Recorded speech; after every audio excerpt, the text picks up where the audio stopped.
आगे प्रश्न नंबर 7। कोई तंबू एक बेलन के आकार का है जिस पर एक शंकु अध्यारोपित है। यदि बेलनाकार भाग की ऊंचाई और व्यास क्रमशः 2.1 मीटर और 4 मीटर है तथा शंकु की तिर्यक ऊंचाई 2.8 मीटर है, तो इस तंबू को बनाने में प्रयुक्त कैनवस का क्षेत्रफल ज्ञात कीजिए। साथ ही 500 रुपये प्रति वर्ग मीटर की दर से इसमें प्रयुक्त कैनवस की लागत ज्ञात कीजिए। ध्यान दीजिए कि तंबू के आधार को कैनवस से नहीं ढका जाता है। देखिए पहले तो कि हमारे पास क्या है कि एक तंबू है जो किसके आकार का है कि बेलन के आकार का है।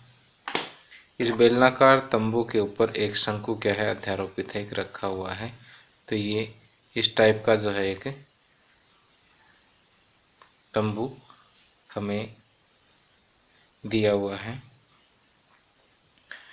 और बाकी इस बेलनाकार भाग की ऊंचाई दी हुई है, इसका व्यास भी दिया हुआ है और शंकु की तिर्यक ऊंचाई भी दी हुई है। अब हमें इस तंबू को बनाने में प्रयुक्त कैनवस का क्षेत्रफल ज्ञात करना है। तो कैनवस देखिए कहाँ कहाँ लगेगा। कैनवस जो है इस शंकु के वक्र पृष्ठ पर लगेगा और इस बेलनाकार भाग के वक्र पृष्ठ पर लगेगा। देखिए बीच में नहीं लगेगा क्योंकि कपड़ा सिर्फ इसके चारों तरफ लगता है। तो शंकु का वक्र पृष्ठ का क्षेत्रफल और इस बेलन का वक्र पृष्ठ का क्षेत्रफल दोनों ज्ञात करके हम जोड़ देंगे। तो इसमें जो कैनवस प्रयुक्त हुआ है, जो कपड़ा प्रयुक्त हुआ है, उसका क्षेत्रफल हमें प्राप्त हो जाएगा।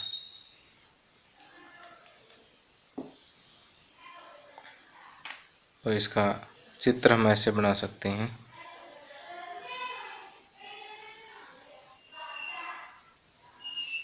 ये बेलनाकार तंबू हो गया, इसके ऊपर ये शंकु एक अध्यारोपित हो गया और बेलनाकार भाग की ऊंचाई दे रखी 2.1 मीटर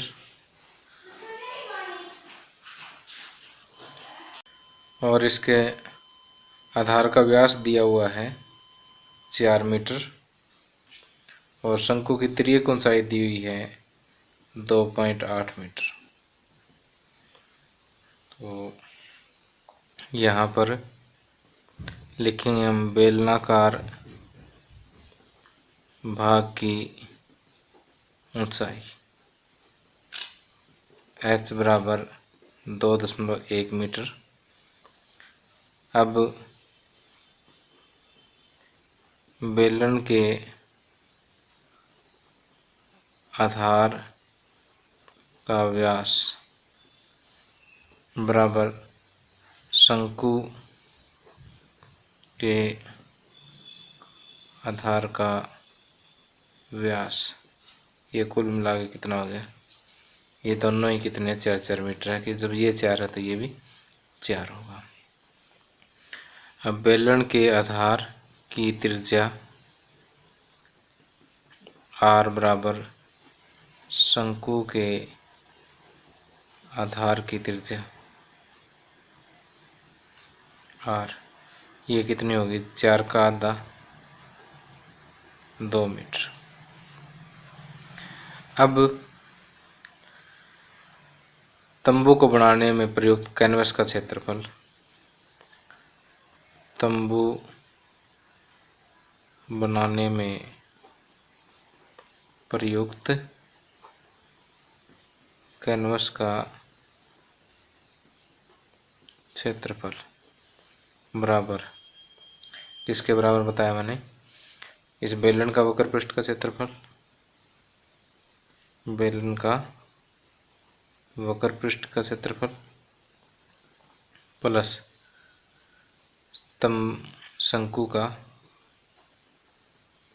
वक्र पृष्ठ का क्षेत्रफल। बेलन का वक्र पृष्ठ का क्षेत्रफल 2πr/h और शंकु का वक्र पृष्ठ का क्षेत्रफल πr/l। तो यह 2 पाई की जगह 22/7। आर दोनों का ही सेम है 2 और एच कितना है 2.1, दशमलव हटाऊंगा बटे में 10 लगेगा, प्लस पाई 22/7, आर हो गया 2 और एल 2.8 है तो ये 28/10 हो जाएगा। अब देखिए कि 7 एकम 7, 7 3 21, 7 एकम 7, 7 चौके 28 और 22 दूनी 44, 44 दूनी 88, 88 को जब मैं 3 से गुणा करूँगा तो ये आएगा 264 बटे में 10 है तो 26.4 वर्ग मीटर तो आ गया। बेलनाकार भाग का वक्र पृष्ठ का क्षेत्रफल और शंकु वाला देखिए कि 4 दूनी 8 और 22 को 8 से गुणा करूँगा 176, 176 बटे 10 17.6 वर्ग मीटर। इन दोनों को जोड़ेंगे तो ये आ जाएगा 6 और 4 10, 1 7 8 और 6 14, 1 और 1 2 और 2 4, 44.0 वर्ग मीटर, अर्थात 44 वर्ग मीटर जो है कैनवस लगेगा इसमें। अब यहाँ पर कहा कि 500 रुपये प्रति वर्ग मीटर की दर से प्रयुक्त कैनवस की लागत ज्ञात कीजिए।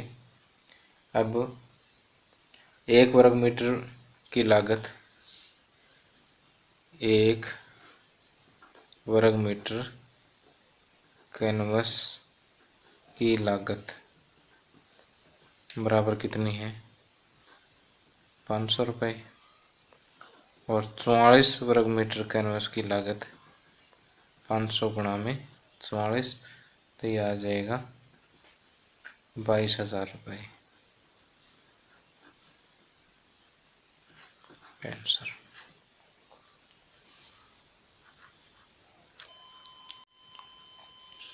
आगे प्रश्न नंबर 8, ऊंचाई 2.4 सेंटीमीटर और व्यास 1.4 सेंटीमीटर वाले एक ठोस बेलन में से इसी ऊंचाई और इसी व्यास वाला एक शंक्वाकार खोल काट लिया जाता है।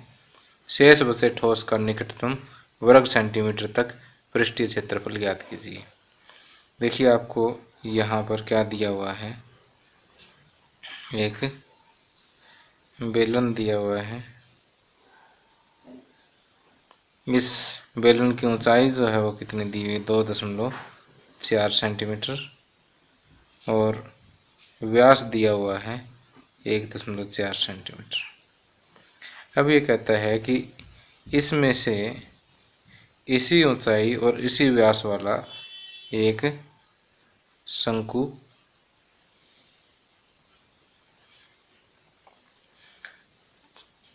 शंक्वाकार खोल जो है वो काट लिया जाता है, यानी इसमें से ये शंकु जो है बाहर निकाल लिया जाता है। देखिए इसको एक मॉडल के माध्यम से समझाता हूँ कि जैसे ये हमारे पास एक बेलन है, ठीक है, इसमें से जैसे ये एक हिस्से में से एक शंकु जो है हम खोद करके बाहर निकाल लेते हैं।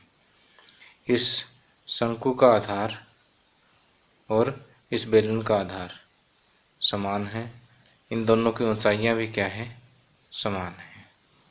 ओके, तो अभी ये जो ठोस शेष बच गया है इसका पृष्ठीय क्षेत्रफल ज्ञात करना है। अब इस ठोस में देखिए क्या बचा है, एक तो इसका पृष्ठीय इस बेलन का वक्र पृष्ठ का क्षेत्रफल हो गया और ये जो शंकु है देखिए पूरा पूरा अंदर गया था, इस शंकु का वक्र पृष्ठ का क्षेत्रफल, ये शंकु का वक्र पृष्ठ का क्षेत्रफल हो गया यहाँ पर, ठीक है।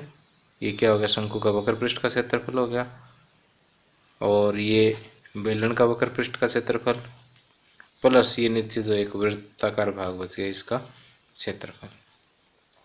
तो 1 2 और 3 ये तीनों क्षेत्रफल हम क्या करेंगे प्लस कर देंगे, इससे इस ठोस का जो है क्षेत्रफल हमें प्राप्त आ जाएगा। तो इस ठोस के क्षेत्रफल में क्या क्या चीज़ आएगी, एक तो इस बेलन का वक्र पृष्ठ का क्षेत्रफल, एक बार रफ समझ लेते हैं, बेलन का वक्र पृष्ठीय क्षेत्रफल इसमें और क्या ऐड करेंगे, ये शंकु का वक्र पृष्ठ का क्षेत्रफल, और तीसरा क्या ऐड करेंगे, बेलन के वृत्ताकार आधार का क्षेत्रफल। बेलन के वृत्ताकार आधार का क्षेत्रफल, ये तीनों मिलाकर के क्या प्राप्त होगा, हमें इस ठोस का पृष्ठीय क्षेत्रफल प्राप्त होगा। तो इसमें देखिए, बेलन का वक्र पृष्ठ का क्षेत्रफल ज्ञात करने के लिए तो हमें आर चाहिए और एच चाहिए, जो यहाँ से प्राप्त हो जाएगी।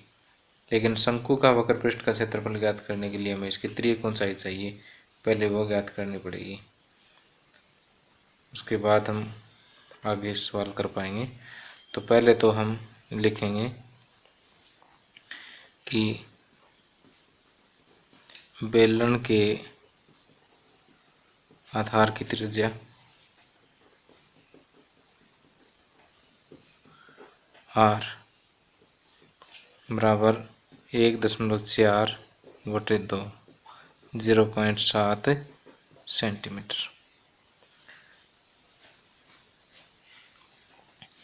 और इसका मतलब शंकु के आधार की त्रिज्या भी क्या होगी, r होगी, जो 0.7 सेंटीमीटर होगी, और शंकु की ऊंचाई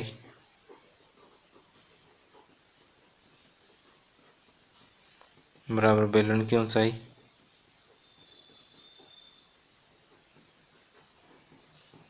h किसके बराबर होगी, 2.4 सेंटीमीटर दे रखी है हमें। अब शंकु की त्रियक ऊंचाई,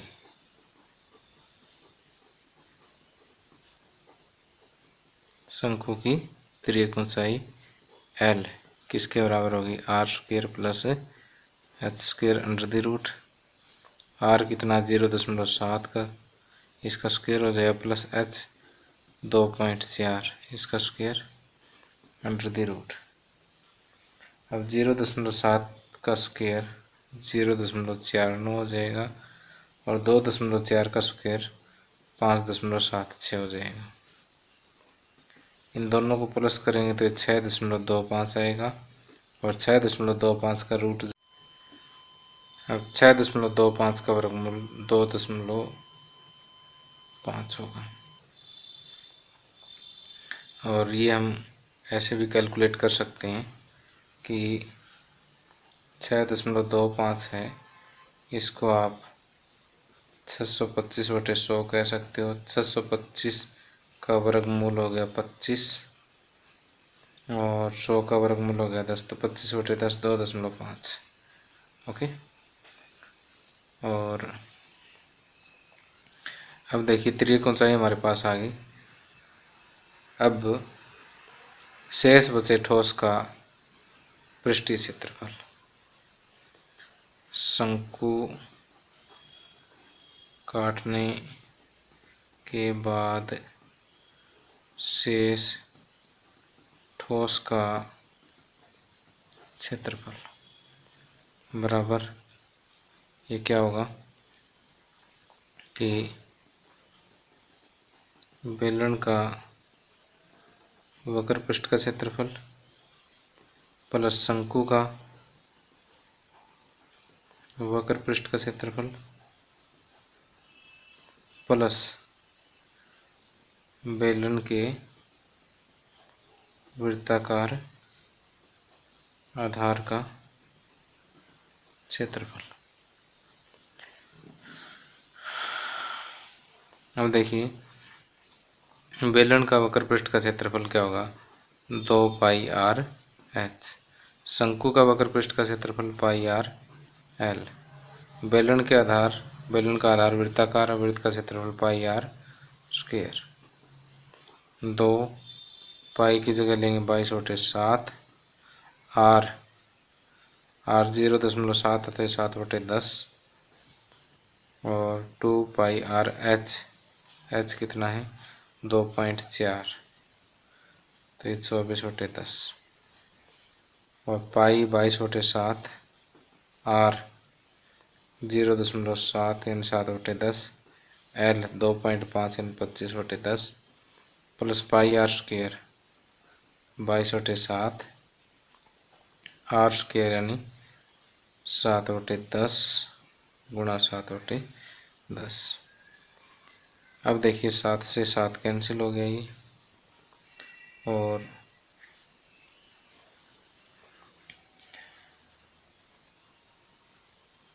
ये 22 को 2 से गुणा करेंगे 44, 44 को 24 से गुणा करेंगे ये आएगा 1056। नीचे 10 गुणा 10 100 है तो 2 पॉइंट के बाद दशमलव लग जाएगा, तो 10.56 हो जाएगा। अगले में भी 7 से 7 कैंसिल, और 5 5 25, 5 दूनी 10 और 5 एकम 5, 5 दूनी 10, 11 दूनी 22, तो ये 11/2 यानी 5.5 हो जाएगा।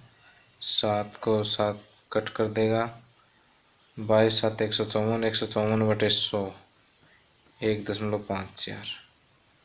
अब इन तीनों को टोटल करेंगे तो ये हमारे पास आएगा 17.6, और ये सेंटीमीटर में सारे डायमेंशंस है तो क्षेत्रफल वर्ग सेंटीमीटर में आएगा, और ये नियरली इक्वल टू 18 वर्ग सेंटीमीटर जो है आ जाएगा। कहता है कि निकटतम वर्ग सेंटीमीटर तक ज्ञात कीजिए, तो 17.6 जो है लगभग 18 वर्ग सेंटीमीटर के बराबर है। आगे इस एक्सरसाइज का लास्ट क्वेश्चन है, प्रश्न नंबर 9। लकड़ी के एक ठोस बेलन के प्रत्येक सिरे पर एक अर्धगोला खोद कर निकालते हुए एक वस्तु बनाई गई है, जैसा कि आकृति में दर्शाया गया है। प्रत्येक बेलन, यदि बेलन की ऊंचाई 10 सेंटीमीटर है और आधार की त्रिज्या 3.5 सेंटीमीटर है, तो इस वस्तु का संपूर्ण पृष्ठीय क्षेत्रफल ज्ञात कीजिए। कि देखिए यहाँ पर ये एक बेलन आपको दिया हुआ है, इसके दोनों सिरों से 2 अर्धगोले जो खोद कर बाहर निकाल लिए गए हैं। इस बेलन की ऊंचाई दी हुई है आपको 10 सेंटीमीटर और आधार की त्रिज्या दी हुई है 3.5 सेंटीमीटर। तो इस वस्तु का संपूर्ण पृष्ठीय क्षेत्रफल ज्ञात करना है। तो यहाँ देखिए इस वस्तु के संपूर्ण पृष्ठीय क्षेत्रफल में क्या आ जाएगा, इस बेलन का वक्र पृष्ठ का क्षेत्रफल आ जाएगा, और ये 2 अर्धगोले हैं, एक ये वाला और एक ये वाला, इन दोनों अर्धगोलों का जो वक्र पृष्ठ का क्षेत्रफल है वो प्लस हो गया है अब, तो वो दोनों भी हम क्या कर देंगे, प्लस कर देंगे। तो यहाँ पर देखिए हमें दिया हुआ है बेलन की ऊंचाई बराबर 10 सेंटीमीटर। अब बेलन के आधार की त्रिज्या आर बराबर अर्धगोल प्रत्येक अर्धगोलों की प्रत्येक अर्धगोले की त्रिज्या आर किसके बराबर होगी, 3.5 सेंटीमीटर। अब अर्धगोले खोद कर निकाली गई वस्तु का पृष्ठीय क्षेत्रफल, अर्धगोले खोद कर बाहर निकाली गई वस्तु का पृष्ठीय क्षेत्रफल ये हो जाएगा बेलन का वक्र पृष्ठ का क्षेत्रफल,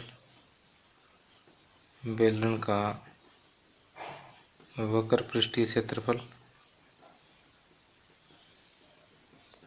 प्लस दोनों अर्धगोलों का वक्र पृष्ठीय क्षेत्रफल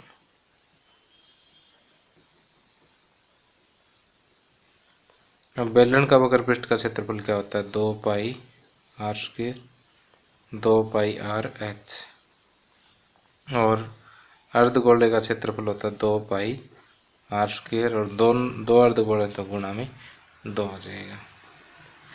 2 पाई की जगह रखेंगे 22/7, आर 3.5 है तो 35/10, एच 10, ये 2 फिर गुणा में 2 गुणा में पाई है 22/7, आर है 3.5 यानी 35/10, स्क्वायर है तो एक बार फिर 35/10। अब 7 एकम 7, 7 5 35, 10 से 10 कैंसिल, 22 5 110, 110 दूनी 220, 7 5 35, और 5 एकम 5, 5 दूनी 10, 2 से फिर 2 कैंसिल, 2 एकम 2, 2 5 10, 5 7 35, 22 7 154, 154 प्लस 220, ये हो जाएगा 376। और सारे डायमेंशन जो है वो किस में है? सेंटीमीटर में है, तो ये वर्ग सेंटीमीटर हो जाएगा। एक बार फिर से देखिए, ये कटिंग थोड़ी सी वीडियो में दब गई थी कि ये 2 पाई की जगह 22/7, आर 3.5 था, मैंने 35/10 कर दिया, एच 10 दिया हुआ है। तो इस तरह से 2 फिर ये 2 पाई की जगह 22/7, आर 3.5 है तो 35/10, स्क्वायर होता है एक बार फिर 35/10। काटा कैसे? मैंने 10 से 10 काट दिया, 7 5 35, इधर 22 दूनी 44, 44 5 220। इधर मैंने क्या किया है कि पहले 7 5 35 ये काट दिया, फिर 5 दूनी 10, 2 से 2, फिर 2 5 10, 5 7 35, ऐसे कट करने के बाद ये आ गया 22 और 7 बचे 154, इन दोनों को प्लस किया 377। ओके, तो इसी के साथ ही एक्सरसाइज समाप्त हो जाती है। तो प्यारे बच्चों, अगर मेरा वीडियो पसंद आया तो इसे प्लीज़ लाइक शेयर सब्सक्राइब जो आप कर सकते हो करें। Thank you, have a nice day.